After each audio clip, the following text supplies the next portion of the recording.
Well, Valentine's Day is just 2 days away now. While you may be buying flowers and candy, some people are sending huge amounts of money through the Postal Service. This is unknowingly making them victims of romance scams.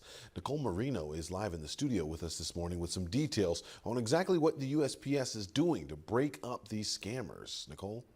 Justin, Valentine's Day can bring warm feelings of love, but for many around the world, it can be a day that brings up feelings of loneliness. Scammers use the emotionally vulnerable to target those who seek companionship. Typically, scammers will create fake profiles to catfish their victims. Then they'll persuade victims into getting what they want using an emotional appeal. The FBI says to take a step back and use common sense when dealing with these types of situations. This is someone I've never seen in person, never met in person, that all of a sudden is professing their undying love for me and wants to marry me and spend the rest of their life, and then is asking me for tens of thousands of dollars. That's certainly going to be a red flag.